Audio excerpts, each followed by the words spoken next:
Coming up on Market to Market, government analysts increase estimates on global corn supplies and grain prices plunge. The Agriculture Department announces plans to close hundreds of offices across the nation. And innovative operations take root in the Big Apple, and two companies shout it from the rooftops. Those stories and market analysis with Elaine Cubb next. Funding for Market to Market is provided by Pioneer Hybrid, which supports efforts to help families pass their farms into the hands of the next generation. Pioneer, science with service, delivering success.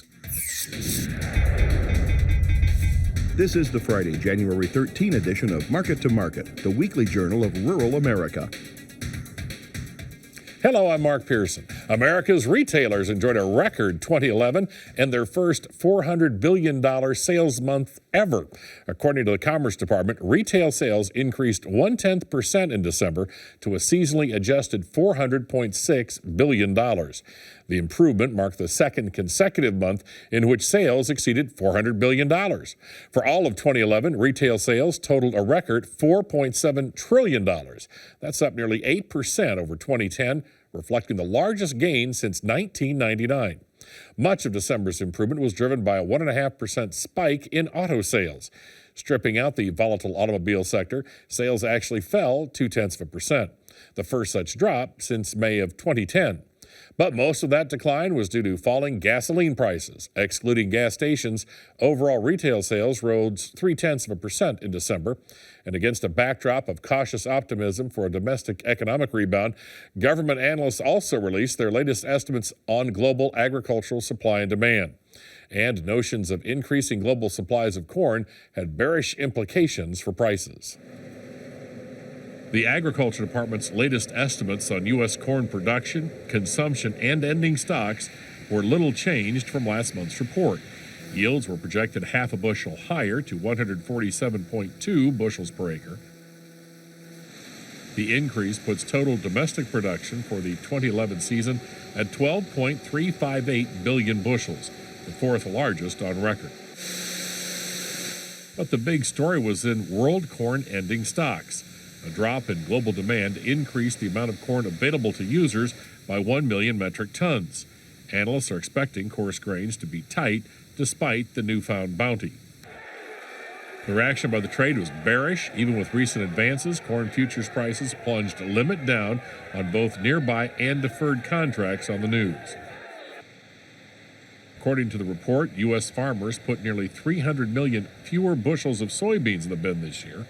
Despite the reduction, USDA prognosticators are calling the 2011 harvest at 3.056 billion bushels. Global and domestic supplies of soybeans are judged as adequate by some private grain analysts who see no imminent supply problem. But in looking to the future, many say strong demand and merely adequate supply indicates the need for increased production. Despite a lower yield, U.S. ending stocks were pushed 45 million bushels higher over the last month to 275 million bushels. Private analysts are still calling the number tight by historical comparison. The report pegged global soybean production lower at 457.4 million tons, down 300,000 bushels over last month. The trade's response to the news was bearish as the nearby and deferred contracts lost 20 cents in the fray. U.S. wheat acreage was increased 8 million acres to 54.4 million acres, but production is expected to be lower at 2.1 billion bushels. And with millers grinding fewer bushels for flour, domestic ending stocks were increased to 870 million bushels. Global wheat supplies also are projected 2.7 million tons higher at 637 million metric tons. Based on the report, U.S. and world wheat supplies were projected as adequate by private analysts. Nevertheless, prices for the nearby and deferred contracts fell nearly 35 cents. President Obama called on Congress Friday to give him authority to merge government agencies and promised he would start by collapsing 6 major economic departments into one. The president wants the type of reorganizational power last held by Ronald Reagan. Obama's so-called consolidation authority would allow him to propose only mergers that promise to save money and shrink government. Congress would be limited to merely an up or down vote within 90 days. But the administration isn't waiting on Congress to pursue a leaner federal government. And this week, the Agriculture Department announced plans to close hundreds of offices across America. USDA announced this week plans to shutter 260 facilities across the country, winning praise for cutting costs and concern over food safety. Agriculture Secretary Tom Vilsack says the goal of the cuts is to save $150 million. The plan would close 259 offices, labs, and other facilities in 46 states and would include cuts at USDA headquarters in Washington, D.C. We have fewer dollars, we have fewer workers, and our workload is increased. According to USDA, more than 7,000 employees took early retirement in the past year, but Vilsack does not expect widespread layoffs. Some position closures will occur in the management and support staff in the Food Safety Inspection Service, but not in inspector or inspection work. Agricultural Research, Farm Service Agency, and Rural Development are other programs expected to be impacted. But Vilsack says belt tightening does not mean service to producers will be adversely affected. They should be reassured that our commitment is to increase and to strengthen that service. Our hope is that by making these tough calls and tough choices, we'll be in a position to avoid furloughs, avoid layoffs that would disrupt service, and to continue to invest in technology that will make service over time far more conveniently available to farmers, ranchers, and producers. Vilsack says he hopes the success of 2011 trade agreements with Panama, Colombia, and South Korea will help break down other trade barriers this year. I think it sets the stage for us to look at what barriers that currently exist in other Asian countries, for example, and use the Korean experience as a way of maybe breaking those barriers down, specifically in the beef trade area with China and Japan. With the battle over the next farm bill looming on the horizon, Vilsack stresses the need for an agricultural safety net, but he says election year politics will not impact USDA's mission. The great thing about USDA is we've been historically a bipartisan, non-political, if you will, agency, and that will continue so long as I'm secretary. We know we have a responsibility to all the people of the United States, regardless of their political affiliation, regardless of the time of year or the time of the campaign. We want to do our job. While the $150 million in cuts announced this week are nothing to sneeze at, the reduction works out to about 0.1% of USDA's annual $145 billion budget. According to the Agriculture Department, the average food item travels at least 1,500 miles before it hits supermarket shelves. And studies have indicated transportation can account for up to half the price of a head of lettuce or a pound of tomatoes. Hoping to minimize their carbon footprints and get the goods closer to customers in large metropolitan areas, some entrepreneurs are deploying innovative methods of production. In the Big Apple, for example, 2 urban farmers are capitalizing on the wide-open plains atop New York City skyscrapers. And as producer Laurel Bauer-Bergmeyer discovered last year, the unlikely agrarians are shouting their success from the rooftops.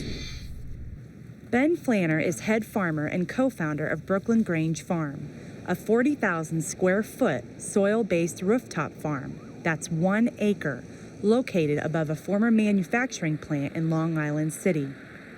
Developed in 2010, Brooklyn Grange is considered to be the largest rooftop farm in the world. It just seems to make sense to me to do something practical on top of rooftop spaces. We have all these empty roofs that have sun bearing down on them all day long.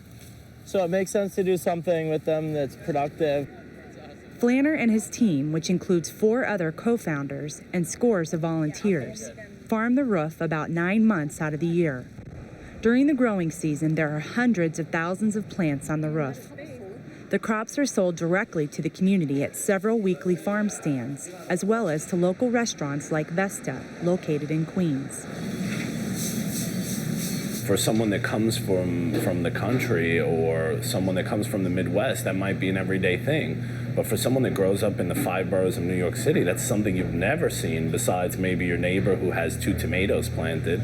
And I mean, the taste is just on a level that we would never be able to appreciate if you didn't have something like that, because the supermarket tomato or the supermarket green doesn't taste like what Ben Flanner or the Brooklyn Grange is doing for you.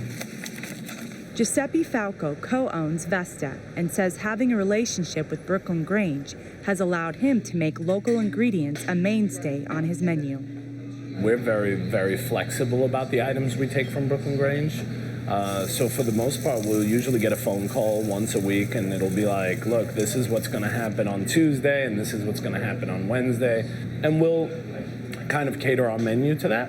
The fun aspect is being able to tell the farmer, hey, I really like this type of carrot. Can you grow it for me?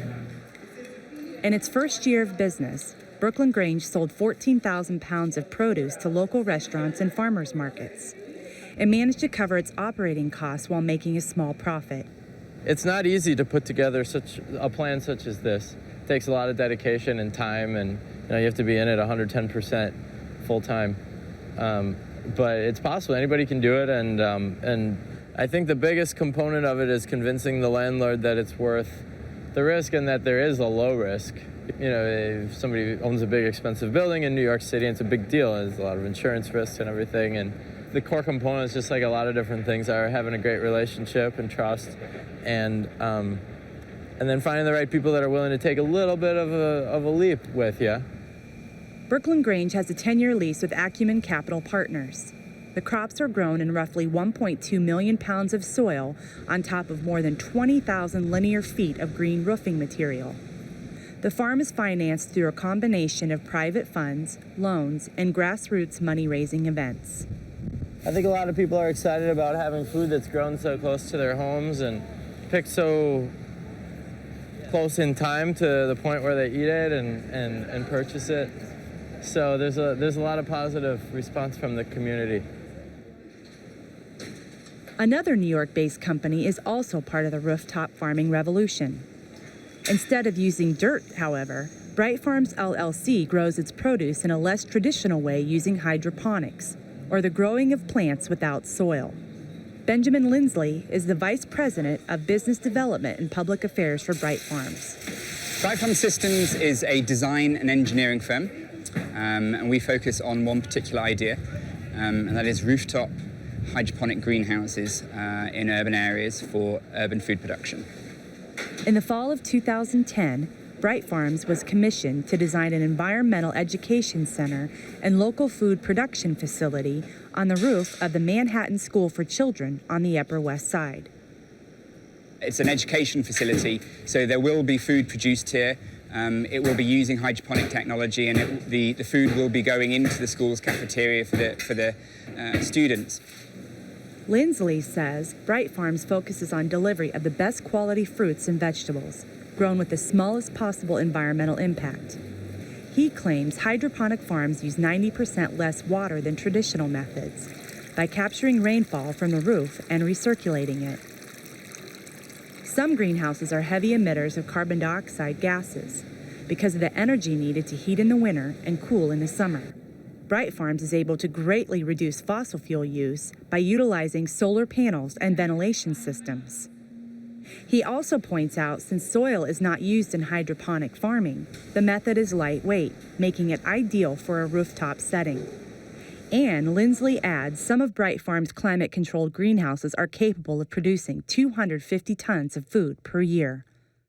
From a commercial perspective, there's a real advantage in being able to be a farmer that grows 365 days of the year. It's an extremely high-yield form of agriculture. It produces a very, very high-quality vegetable, and it's very, very efficient on resources. While using different methods, both Bright Farms and Brooklyn Grange would agree, growing food in the city is good for the environment and good for people. Studies suggest there could be enough rooftop space in New York City to grow all of the fresh vegetables needed for the nearly 19 million residents. I think that sometimes in life we get away from the things that come natural, and it's funny, but I grew up in a European household where it was completely natural to walk down the street to pick up vegetables and to pick up meat. And I think we've gotten slightly away from it in the past, 20 or 30 years. And I think that now we're finally starting to realize that that's the way that things should be. It should be that you have some sort of relationship with the person that's growing something for you. And I think that we're finally getting back to that. Do you get some basil? Okay. For Market to Market, I'm Laurel Bauer Bergmeyer. Next, the Market to Market report. Corn prices tumbled limit down Thursday on estimates of increased global ending stocks. The sell-off continued on Friday, dragging wheat prices along for the ride. For the week, March wheat lost 22 cents, while the March corn contract moved 44 cents lower, in the biggest weekly decline since September. Soybeans couldn't escape the carnage as the March contract lost 38 cents, while nearby meal prices declined $10.30 per ton. In cotton, prices trended lower as the March contract declined 39 cents per hundred. And in the dairy market, nearby Class 3 milk futures were down 35 cents, while the March contract moved 30 cents lower. In livestock, February fed cattle rallied $2.15. Feeder cattle advanced nearly $2, and the February lean hog contract moved $1.70 higher. In the currency markets, the euro declined another 57 points and settled at an 18-month low against the dollar. Crude oil gave back last week's gains with a loss of $2.86 per barrel. COMEX gold advanced $14 per ounce, and the Goldman Sachs Commodity Index lost more than 8 points to settle at 652.25. Well, here now to let us our insight on these and other trends, one of our regular market analysts, Elaine Cubb. Elaine, welcome back. Thanks for having me. Hey, before we get started, let's talk about something that happened very near the end of the week, and that was the S&P downgrade of 9 European zone countries. Yes. Obviously, that's going to be strength for the dollar. Yes, absolutely. I mean, whether or not one rating agency, Standard & Poor's, thinks Slovenia is no longer a AAA rated country does not specifically affect the supply and demand of world grain, obviously. But like you said, it affects the dollar in that it obviously hurts the euro. And if they were going to do this, the timing of it is actually sort of convenient for us here in the U.S. because we have a 3-day weekend coming up. You know, the stock market, the U.S. stock market won't be trading on Monday for Martin Luther King Jr. Day. So that means that the DAX and all of the European indexes are going to have an opportunity to react or overreact, as the case may be, to that downgrade. And then by the time we come back on Tuesday, maybe things will have settled down because, like I said, you know, when the U.S. was downgraded, that didn't necessarily spell the end of our economic recovery. It was just a statement from one rating agency. Well, and France was included in that. Yes. Finland remains AAA. But all right, let's move on from that. The other big thing, obviously, this week was this long-awaited USDA crop report. Yes. And it was bearish, to say the least, as far as the feed grains and wheat were concerned. Well, it was a bearish surprise. If you look at the overall supply and demand situation for corn, let's say, or for world feed grains, you still couldn't characterize that market as a bearish market. Yes, it's still a tight market. But for wheat, you know, the confirmation of bearish wheat supplies, things like that, and the surprise in increased U.S. yield and, you know, increased world ending stocks when we know that there's certainly challenges going on in South America. I think just the surprise of that and the surprise that we used less feed grains in the U.S. in the last quarter of 2011 than I think traders were expecting. Those surprises are what brought about that reaction. I'm in Florida this last week. I'm talking to a guy who's involved with a lot of fertilizer operations throughout Argentina, and he's from the area where most of the drought is, and saying that we're still overestimating what that crop's going to do down there. So we may still get some surprises. Yeah, I mean, this is certainly the critical time frame. And let's say that we hadn't had that report at all and the market was still just trading its own weather, we probably still would have had a drawdown this past week just because they did get some rain. Right. It's still very much up for debate of how bad it's going to be, but I think we know that the USDA in this most recent report was conservative, as they tend to be in these cuts for foreign numbers. But they really only dropped Argentina's corn less than 3% of their previous estimation. And I think we all know that if they had hot weather like we experienced in the U.S. this past summer, probably the yield is going to be cut significantly more than 3%, could be up to 20%. That's right. And so we'll see how that all shakes out. Let's talk about some specifics. Let's start with the wheat market and what you see happening there. Where are we headed now with wheat? Like you say, no shortage globally. Right. There's not a whole lot that you can say bullish for the wheat market right now. Globally, you're talking 30% stocks to use ratio. In the U.S., you're talking a 41% stocks to use ratio. We have no shortage of wheat. The futures spreads are very wide between the March and the May contract in Chicago is 21 cents. That's effectively 10.5 cents of carry per month for the next, months in spring. Basis is very wide. The spread between corn and wheat is also, wheat is actually trading at a discount to corn, which you would never expect in a feeding world where protein should be worth something. So there's really no magic about wheat having to maintain any sort of a premium over corn right now. So even if corn comes up, there's nothing saying that wheat couldn't keep falling. There's just not a lot that we can say. The acreage was up for 2012 winter wheat. So there's just nothing really bullish to say about wheat at this point in time. And they're saying the U.S. crop looks okay. Yeah, I mean, actually, if you look at the drought monitor in the Southern Plains, there are certainly areas that have been receiving some beneficial rains that's helping them come out there, and you could start to develop some optimism about production here in the U.S. All right, so from a sales standpoint, what do we need to do? Yeah, like I said, I mean, you could have a bullish outlook for feed grains in general and still want to be taking risk off the table for wheat. So if you're in an area that you feel confident is going to be producing winter wheat, I think I would definitely be looking at making sales. Not today, not on Tuesday necessarily, but on the next rally, you know, at a $6.25 for Chicago, $7 for Kansas City futures, $8.50 for spring wheat futures. But I think it would really hurt me. I'm really hesitant to say selling spring wheat right now just because that market is actually inverted and is actually a very different beast than the winter wheat. That's true. All right, let's talk the corn market, which is where all the action was, where all the concern was, and obviously carry out larger. We heard from so many people that they had higher test weights on corn, so maybe we shouldn't have been as surprised on that higher production number. But where do we go from here now? We're going to have to wait a while before we get really some new news, except for, like you say, what happens in South America. Yeah, well, there is certainly the news of the dollar coming in. I think, you know, the dollar reached a new high today on Friday, and we certainly could see that continue next week with Europe having this reaction to the downgrading news that you mentioned. So that's something that is going to work against corn. Actually, for the past couple of weeks, corn, that relationship between commodities and the dollar has sort of fallen apart, which has been beneficial for corn and grains to be trading their own fundamentals at this point. But now that their fundamentals are having a bearish reaction, you know, that higher dollar could really just exacerbate matters. All right. What do we do from a sales standpoint? I hear from all these people that throughout the Corn Belt, there's a lot of unpriced corn, unsold corn. What are we going to do? I wouldn't want to be in that situation with old crop right now. The situation I'd want to be in old crop is to have most of my sales made. And if I'm going to have some bushels around for gambling bushels into the summer, I think it makes sense even to find a good price, wait for a rally and find a good price to hedge them on the futures, because we do have a very tight supply situation. We have 9.6 billion bushels to get us through until the next harvest comes up, and that's less than we had last year at this time. And you remember what happened last summer? We had, you know, last 2 summers, really. I mean, I think that's why we're in this mode. Nobody sold anything because it's paid to wait. Yes, and one would really certainly look into the summer and expect to have another incredible basis fight come out from all of the end users when we get to July and August. So if you expect that sort of a movement in basis, I think you still might want to have the futures hedged here at some point for the old crop. So like I said, I'm not looking at hanging on to old crop as anything more than a gamble at this point for the futures market. For new crop, I haven't started making any sales yet. I think we still have opportunity for that to come up. There's so much uncertainty left here in the U.S. You know, for 2012, I don't think that we know that there's going to be enough seed necessarily to optimally get the right hybrids where they need to go to produce great yields in 2012. And there's also the fact that there's a lot of acres that are still under a drought situation in Texas and throughout the Southern Plains. So for 2012, you know, there's still a lot of potential that some better marketing opportunities will come up. And when those come up, I would also be looking very long and hard at having a plan for 2013, because by the time we ever get some normal weather or normal seed production, we could easily raise 14 billion bushels of corn in this country. 94 plus million acres, Certainly. No question about it. Bracket me real quick. Lows and highs for corn for 2012. What do you think?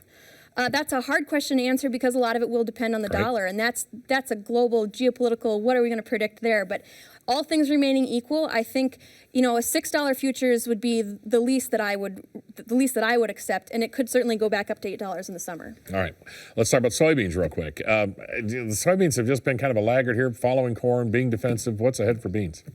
Again, I'm looking, you know, that was an overreaction. We already knew a lot of the bearish news, the so-called bearish news that USDA released this week. So to have it rally, to have it some sort of a bounce back above $12, I don't think is unreasonable to expect, and I wouldn't start making new crop sales until it got back above there again also. But so much here is depending on Brazil's weather, so all of these opinions are contingent to change very quickly if it does turn out in the next couple of weeks that Brazil does get adequate rainfall. All right. Let's switch over to livestock. Fed cattle market, good week on the board this week on fed cattle. Cash seems to be moving okay. this cattle market, we set up here to run again in 2012? Yeah, very possibly throughout 2012, certainly. This is the time frame where seasonally you would expect to see the market sort of fall back. But I think that $120 level on the futures board, I think, has been demonstrated that there's enough buying support to keep the market above that. And we always talk about the supply shortage of beef in the U.S. right now. The herd is very small, smaller than it's been since the 1970s. But what's been interesting recently is that it's not just the number of animals, it's the carcass weights that are also coming in shorter than we would expect. And so that is also a very bullish supply argument to keep live cattle prices higher. Absolutely. Small herd, but more meat per animal. So there we less sit. Less meat per We're carcass. leaner. Yeah. Small. Carcasses are coming down. Yes. Interesting. I wasn't aware of that. That is fascinating. Well, I think, the feed is so expensive. We're feeding these animals less and still bringing them to market. Oh, we are. Well, I've seen some awful big carcasses go by lately. Tell me about hogs. What do you see there? I think the hog market is in a better situation to respond to the higher prices by bringing in more supply, which is what we've seen.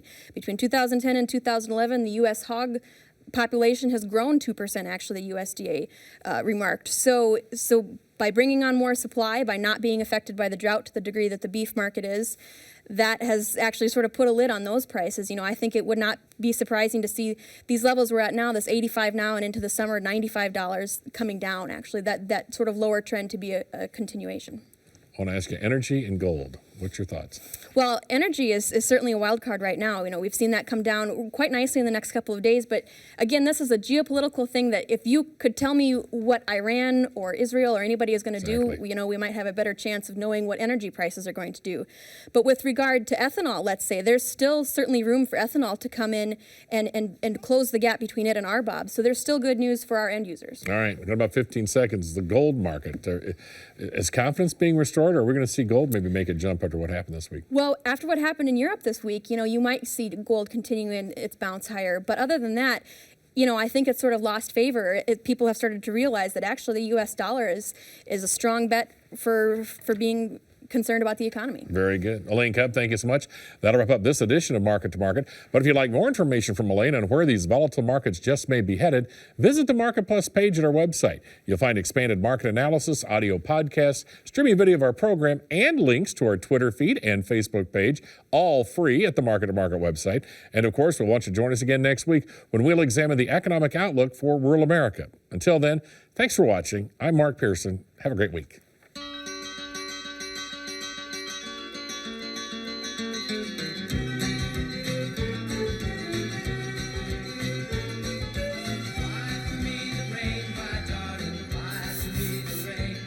Market to Market is a production of Iowa Public Television, which is solely responsible for its content.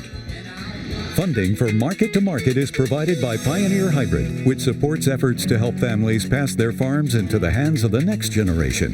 Pioneer, science with service, delivering success.